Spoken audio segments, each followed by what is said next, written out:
Alright, what's up you fucking dingleberries? This is Summit Eat with a Wrench. His name's Dalton. Today we're going to be talking about installing cylinder heads on an old school pushrod style V8. This video is going to go out to all the DIY warriors in the fetal position on their garage, desperately trying to get this fucking install to work right. I'm going to move fast. I'm going to talk about lessons learned, things to do, things not to do, hopefully help you out. If you're ready, buckle up. Let's get rolling. All right, so I'm going to operate under the assumption that you know why you're taking your heads off. There's a lot of reasons why you might want to do that. If you're like me, performance gains, maybe your head gasket blew out, maybe you just kind of felt like it and now you're stuck. Been there, dude. It's okay. I'm just going to assume that you know why you're doing what you're doing. First step, you got to get a bunch of shit out of here. All your front accessories, your alternator, your power steering, if you've got AC like this guy used to have, deletified, needs to get gone. You do not need to take your radiator or any of this other crap up front out like I did, but I put a thump rod in because I wanted the car to sound cool. If you want to watch that video, I've got it posted up on my channel. Go ahead and check it out. But if you're not doing one of these, you definitely don't need to take the timing case off, and the water pump can continue to hang out. Now up top, your intake needs to go. It is bolted straight to the heads. You're not going to get the heads out without the intake off. Because you're taking the intake off, and that means you got to take your carburetor or whatever your fueling system is, and your distributor and all the other electromagicals that happen up top, they need to get deletified. Your heater core, at least on Chevys, runs into the top of your intake. It needs to get removed. You can see that I've got a bunch of cool little notes there. Because this is a bit of a process, I highly recommend that you take a lot of notes and you become very meticulous. So yeah, I got this guy labeled, and all the bolts, how they're actually set up or as close to as possible, are all taped up together, so when I go to reassemble, they're right there and I know what I'm doing. I also took a shitload of pictures on my magical brick that contains all of humanity's knowledge. The thing that you're probably watching this video on right now. Do that, right? Be as meticulous as possible. The last thing you want is to get to reassembly and you got bolts where you don't know where they need to go. You got brackets, you don't know how they're set up. A bunch of plumbing that runs into your carburetor. If you don't know where all those vacuum lines go or where the fuel doodabber thing is, take a bunch of pictures. Make labels, right? A roll of Scotch tape, painter's tape, and a Sharpie goes a long way in making sure that this is going to be as smooth of a rebuild as possible once you get to the point where you're strapping shit back on. Cool? Cool. Another part of your disassembly that I think a lot of guys get confused and hung up on is the disassembly of your valve train, the rockers and the push rods. So I don't have them on this unit because this is my new one that I just installed. It's a really cool Vortec Go Faster unit from Summit. But all that you got to do is unscrew the rocker from the actual rocker arm stud. It's really easy. For me, they were 5/8 bolts that were just hard to get down with a lock nut washer. Just unbolt them, pull the rocker, and then pull the push rod. Careful, your push rods actually push oil in Chevys. I'm pretty sure they do in Mopars too. I don't know about Fords. So it's gonna make a mess when you pull them. But they need to get out, and then when you get your head back on, you're gonna need to put all those things back on. Now, if you're making an upgrade, you're moving to a high performance head situation with high performance valves, big lift and stuff like that. A lot of times that's going to require a shift from your stock rocker arms to what's called self-aligning rocker arms, or your geometry might change. You might be recommended to go from a 1.5 to a 1.6 or a 1.7 even rocker arm geometry.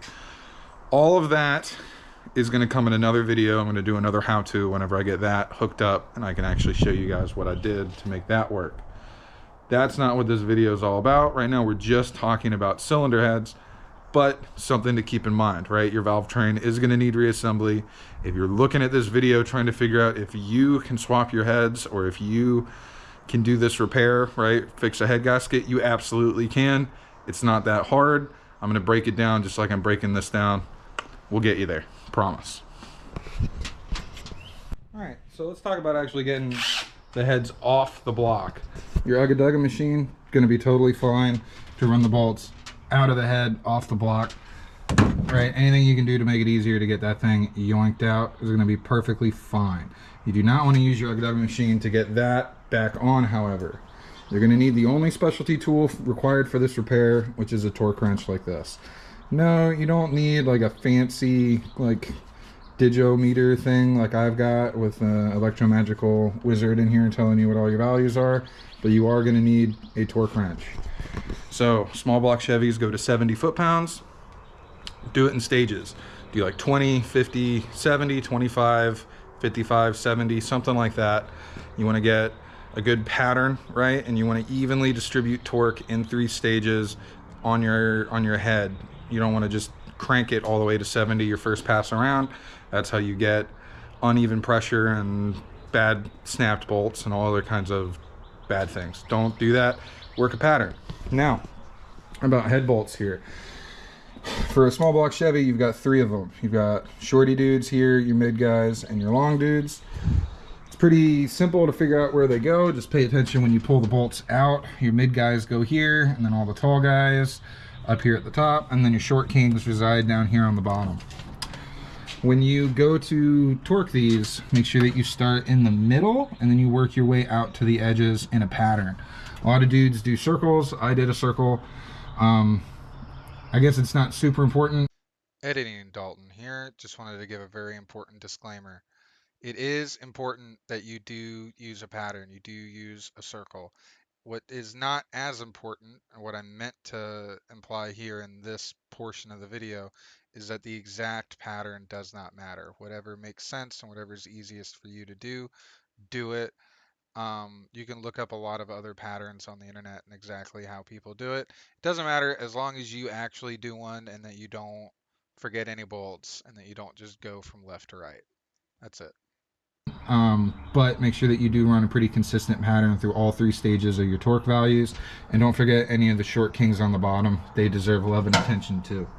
Now, your actual bolts.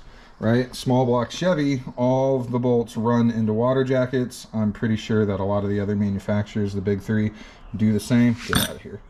Right, they all do the same. So you're going to want to run thread sealant on your actual threads so that you don't get any coolant or water or gunk up in to rot your bolt or to blow out through your gasket. That's pretty important.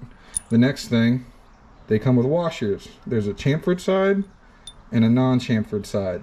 Make sure that the chamfered side faces towards your actual head of the bolt, right? Points out. Now, with thread sealant down here, you also want to make sure that you use that lube I talked about. Hey, Editing Dalton again. I made that comment because I had an earlier cut that didn't make it into the final video where I actually talked about the lube that goes onto these bolts. So reputable hardware manufacturers like ARP will send you a little condom filled with specialty lube that's designed to be used with head bolts. Use that stuff. Don't use WD-40 or old motor oil. If you don't have that specialty lube, if it didn't come with your particular bolt set, spend the $5 to buy it. It's specially designed to like withstand the kind of pressure that you're going to put it under when you bolt your heads down. That's actually legitimately important too. So don't use WD-40, use actual specialty head bolt grease when you do this. Between the washer and the head, and between the head of the bolt and the top of the washer. You want to make sure there's the least amount of resistance while you actually spin this bolt down to get it torqued up. Now the next thing, your actual head gaskets. Now for a small block Chevy, this was deceptively, get out of here, this was deceptively confusing. There's a lot of different options for head gaskets. They come in a lot of different sizes and flavors depending on the generation of small block you're working with. Quite simply, here's my new one. You can see I've already got it installed. Quite simply, when you get it, you want to make sure that it's going to work. Just overlay it over the old one and make sure that everywhere where you had a hole on your old gasket that you knew worked, you've got a hole on your new gasket. It does not matter if the new gasket has got holes that the old one does not. You want to make sure that anything that's going to try and make its way from the block into the head can. That's the important bit. Any unused holes on the new gasket are going to seal right up whenever that head gets pressed down onto the block. It's not going to be a big deal. What will ruin your day though is if there's coolant or oil or whatever have you that's trying to get from the block up into the cylinder head, and it can't because your gasket's accidentally got that blocked off. All right, so if you've been following along, you've got everything disassembled from your motor, you've got your old heads out, you bought the right head gasket, you installed it after you double checked it, and you cleaned the threads in your block. Fucking Christ, man. I'm beginning to think I'm not very good at this. So, what I'm talking about there is cleaning your threads. It's imperative that you do that on your block. The last thing you want when you're trying to get an accurate torque reading from your torque wrench is the bolt to be fighting a bunch of crud and dirt and debris down in the threads. Make sure that you at least run the old head bolt up and down through the threads on your block a couple times. They sell specialty thread chasers and thread cleaners that you can rent at O'Reilly's, I'm pretty sure. But if you don't want to do that, you can just use the old bolt. Just run it up and down a couple times. Maybe spray some brake clean down in there. Whatever you want to do, make sure that it's clean and that your threads aren't going to fight you when you're trying to get an accurate torque value. And don't reuse your old head bolts either. They're torqued to yield when you put them on, which means that they're accounted for all the stretch and all other kind of stuff. They're not going to be able to be reused. You will snap them, they will break, and there are a lot of like retired mechanics who have got the scars to prove that. So don't test it. Spend the $20 and buy the new bolts.